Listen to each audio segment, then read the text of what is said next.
I followed the hospital's rules. Now I wish I hadn't. Part 1. The rules were simple. Too simple. The hospital stood at the edge of town, an old, towering structure with walls that whispered secrets to the wind. St. Mercy's Infirmary had been around for over a century, but no one could remember when it was last full. There were rumors, stories about patients disappearing, staff resigning abruptly, and strange noises echoing through the empty halls at night. But rules were rules, and I was just here for the job. When I got the call that I'd been accepted as the new night shift nurse, I felt a mix of relief and unease. I needed this job. After months of searching, this was the only hospital willing to hire me with minimal experience. The catch: a night shift with strict guidelines that seemed unnecessary. The head nurse, an elderly woman named Ms. Whitmore, handed me a small, yellowed piece of paper during orientation.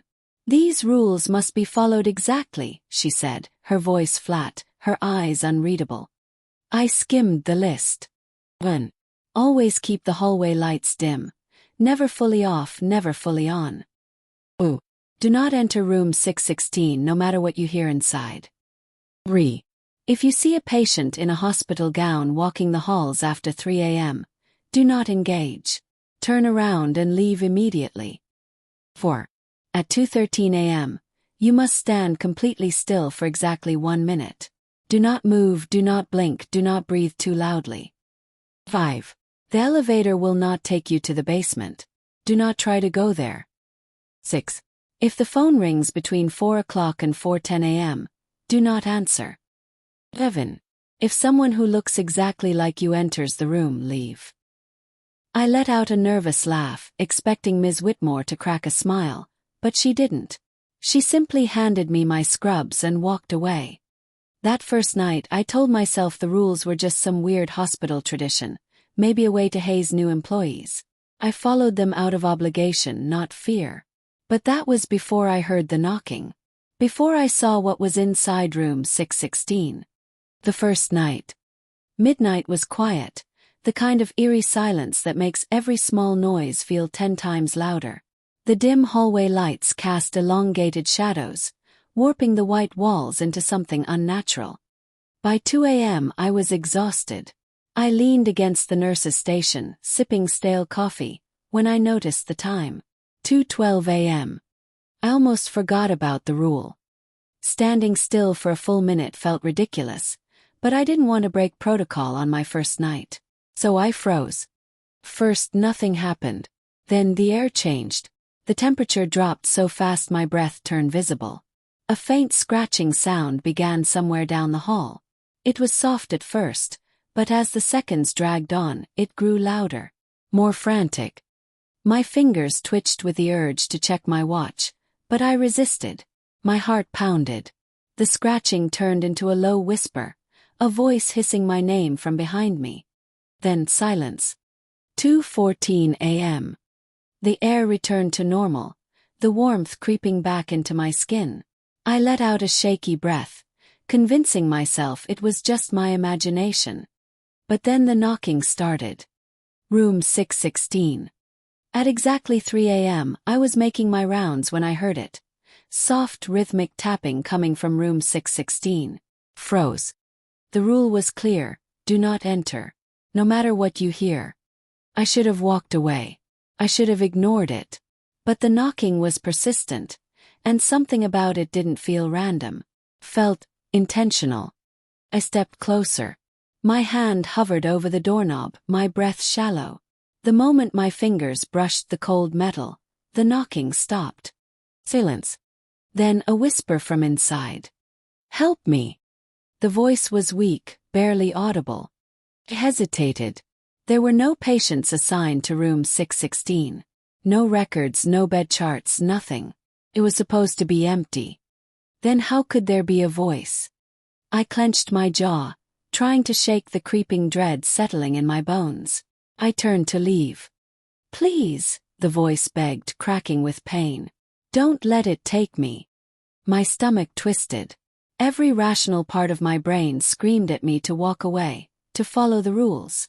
But what if someone was in there? Trapped. Slowly I turned the handle. The door creaked open just enough for me to see inside. And my blood turned to ice. The face in the darkness. The room was pitch black, except for a faint glow near the farthest corner. My eyes adjusted slowly, and that's when I saw her. A woman curled up on the floor, her hospital gown torn, her face hidden by tangled hair. Her body shuddered with silent sobs. "Ma'am," my voice wavered. "Are you hurt?" She didn't respond. I stepped closer, swallowing the lump in my throat. The air was thick with an acrid, rotting scent, something old and wrong. Then she moved. Not like a normal person. Her limbs jerked unnaturally, as if something else was pulling the strings. My pulse slammed against my ribs. I took a step back.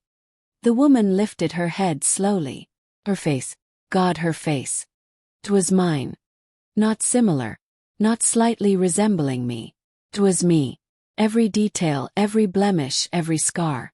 But her eyes. They weren't human. "Hello, me." She smiled. And the lights flickered. The room blurred around me, shadows twisting, the walls breathing. My vision swam as the doppelganger crawled closer, her bones cracking with every movement. Then she whispered, her voice layered with something inhuman.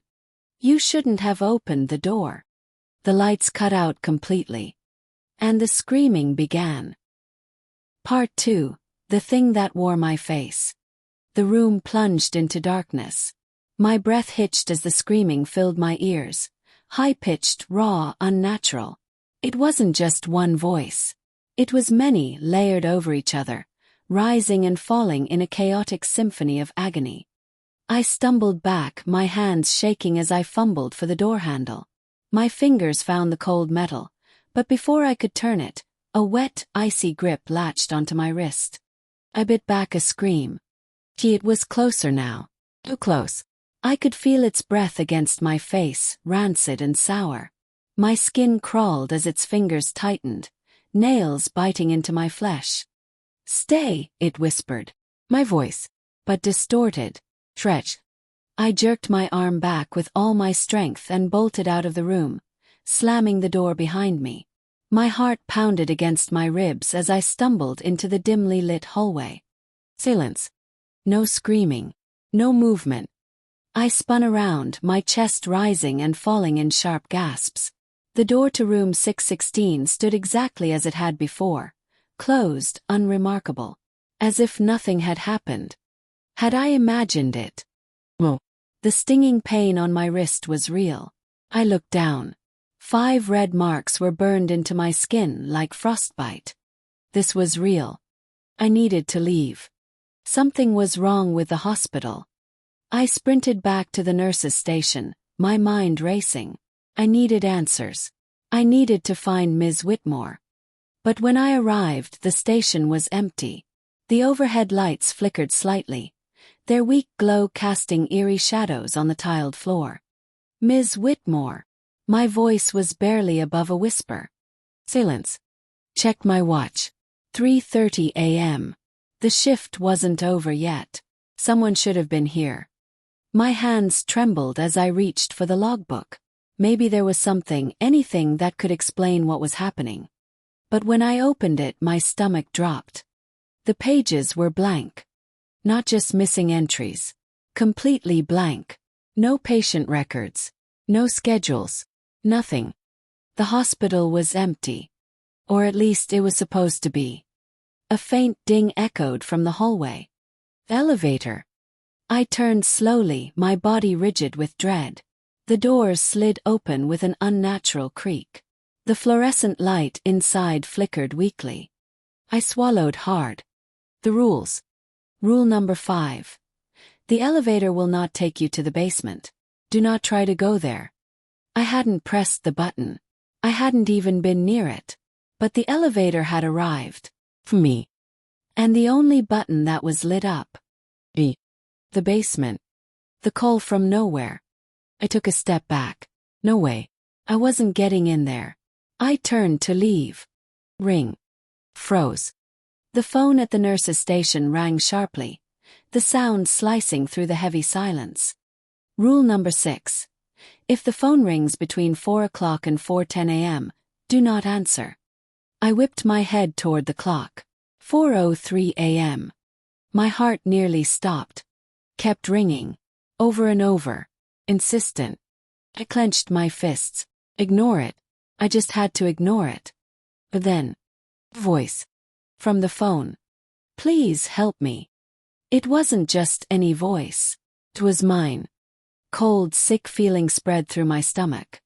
No, I whispered, backing away. The voice on the phone grew more desperate. It's me. I don't have much time. You have to listen. Blick. The line went dead. I stared at the receiver, my hands shaking violently. Then the worst part. The phone rang again. But this time. It was coming from my pocket. The basement calls. My breath hitched. Slowly, I reached into my scrubs. My fingers wrapped around my phone, my body tense. I lifted it to my ear. Silence. It's waiting for you. Blick. The elevator doors slid open again, the light inside flickering wildly. This time I wasn't alone. Figure stood inside. A nurse's uniform, skin so pale it almost glowed. Sunken, hollow eyes locked onto mine. A wide, unnatural smile stretched across her face. And then, in a voice that wasn't hers, she spoke. Going down. The doors began to close. But before they shut completely, I saw it. Her hands weren't hands at all. They were mine. Twisted. Reaching for me. Then the doors slammed shut. And the hospital went silent. Part 3. The basement that shouldn't exist. The elevator doors had shut, but I could still feel her watching me. The pale, smiling thing that wore my hands. My hands stood inside waiting. Waiting for me to make a mistake. I backed away slowly, my pulse hammering in my ears. This hospital wasn't normal. I had followed the rules. I had obeyed every warning. And yet, the hospital wasn't letting me go. A missing floor. I needed to find Ms. Whitmore. I turned and sprinted down the hall, forcing myself to ignore the burning pain in my wrist where the thing in room 616 had touched me. Every door I passed was shut tight. The fluorescent lights above flickered erratically, casting jagged, shifting shadows on the walls. When I reached the staff lounge, I shoved the door open. Me. The smell of old coffee and antiseptic filled the air. A half-eaten sandwich sat on the table, untouched.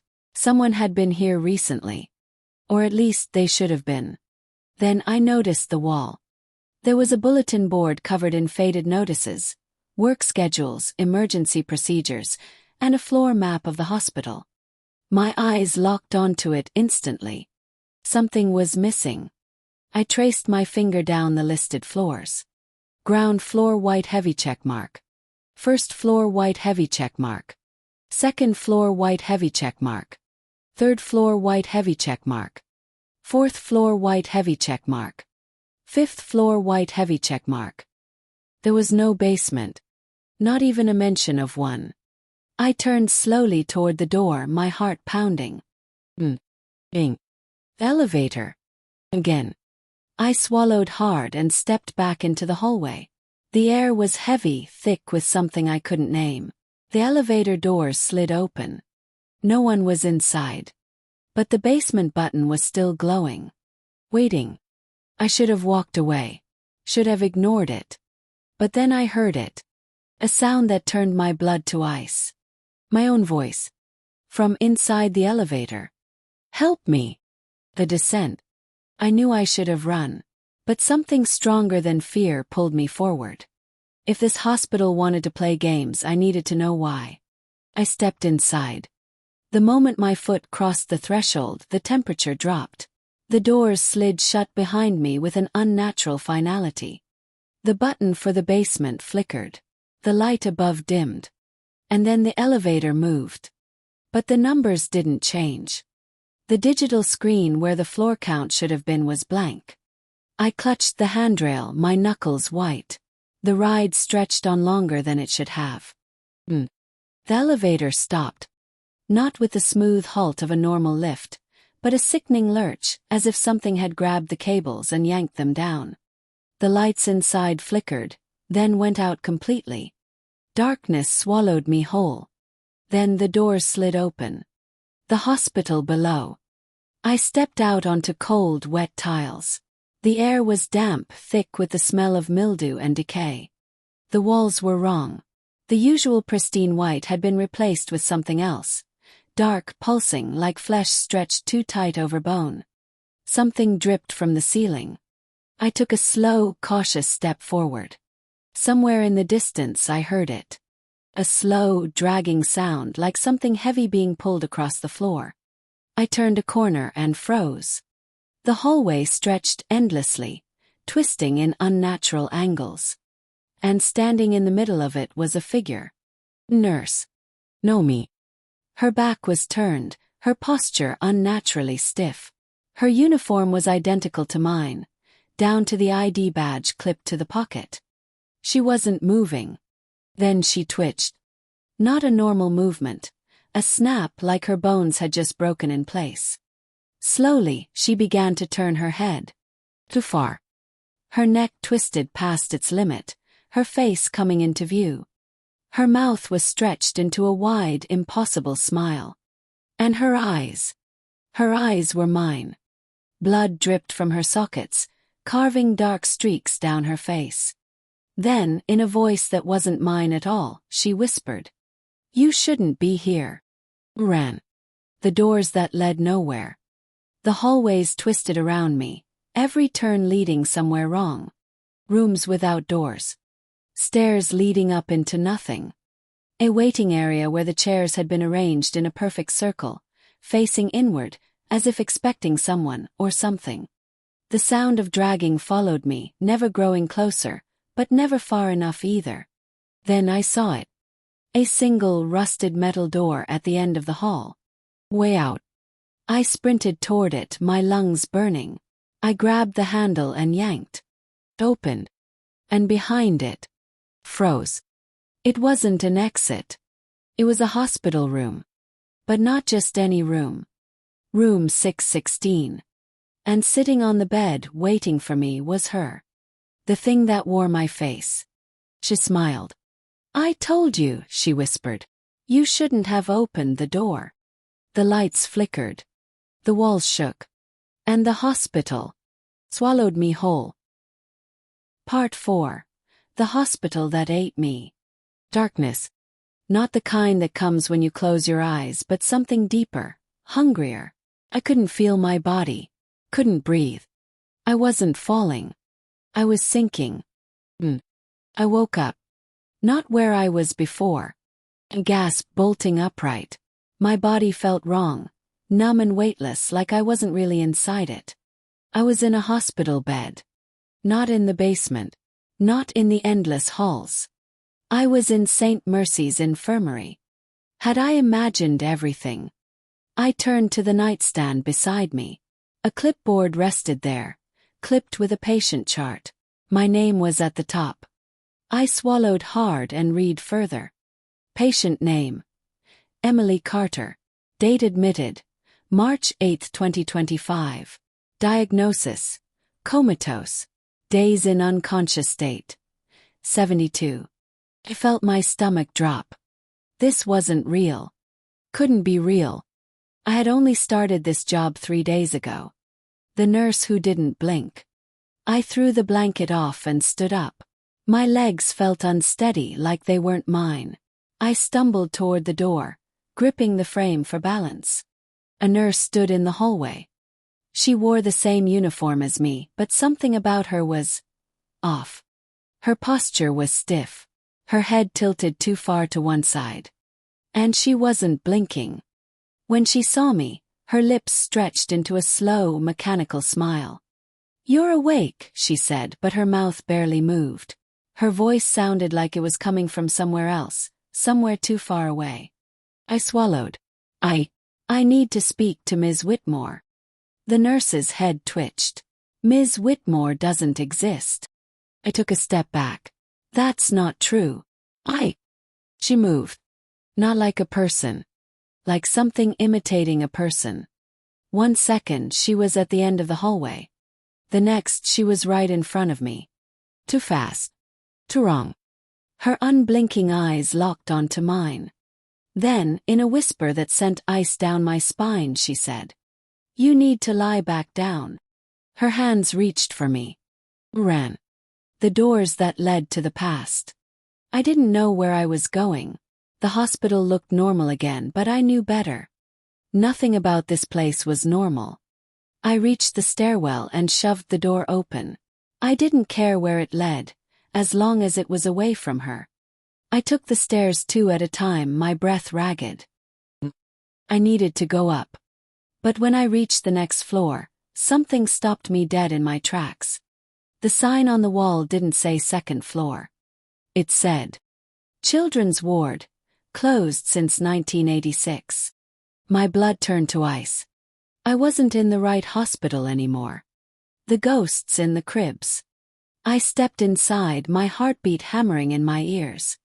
The hallway smelled of dust and something sickly sweet, like rotting flowers. The walls were lined with tiny hospital cribs, their metal bars rusted and bent. I took a step forward. The floor groaned beneath me. Then I heard it. Soft giggle. My stomach twisted. Came from one of the cribs. I turned my head, dread pooling in my gut. One crib, at the very end of the hall, rocked back and forth on its own. The sheets inside were yellowed with age. I knew I shouldn't go near it. I knew that. But my feet moved anyway.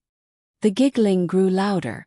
More voices joined in, high-pitched, overlapping, unnatural. I reached the crib. The sheets shifted. Something moved underneath.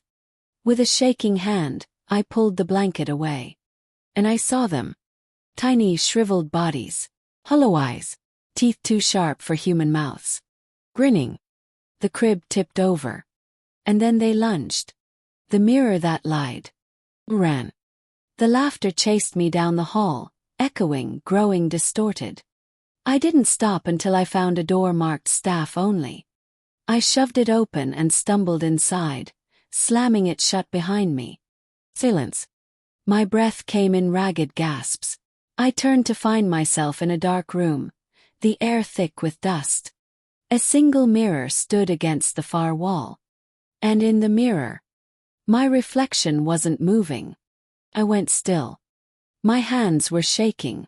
My chest rose and fell in shallow breaths. But the other me just stared back. Her head tilted. Then her lips curled into a slow, unnatural smile.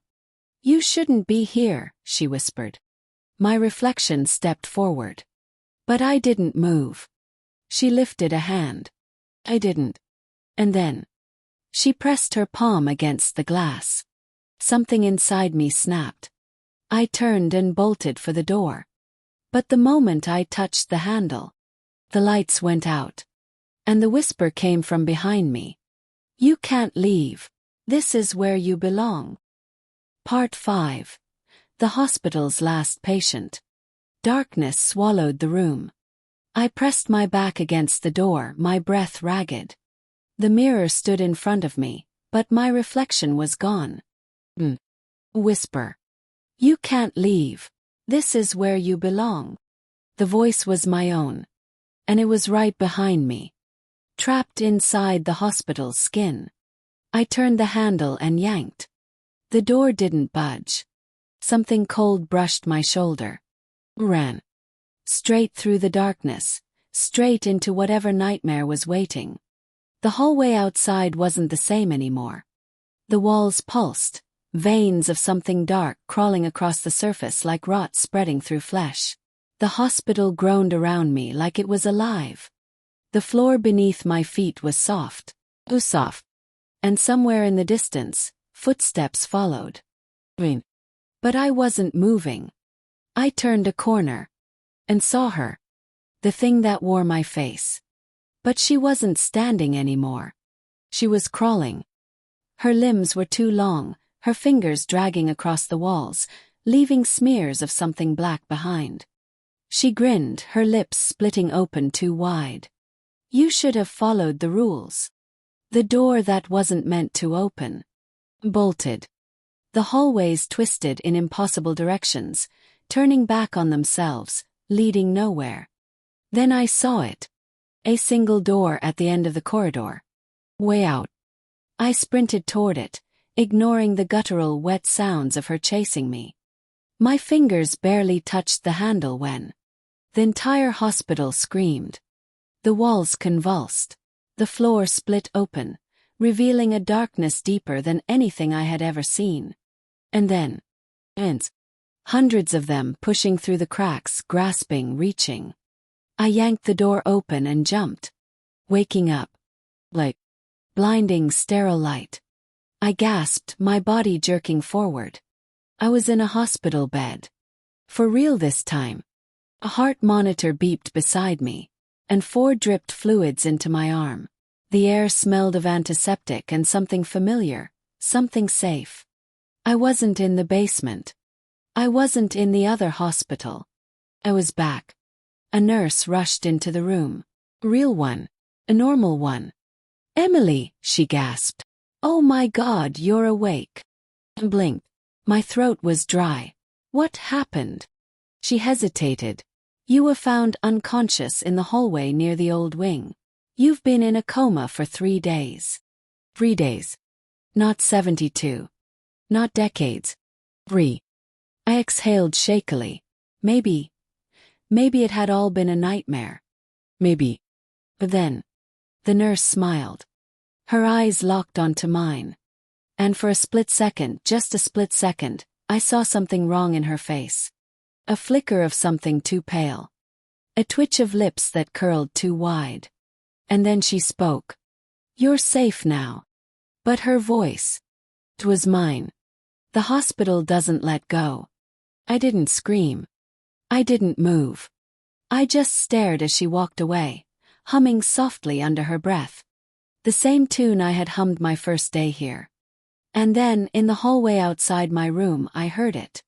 The soft ding of an elevator arriving. I turned my head. Through the small window in the door, I could just barely see the elevator at the end of the hall. The doors slid open. And inside, waiting for me, was her. Still grinning. Still crawling. The lights flickered. And the hospital swallowed me whole. The end.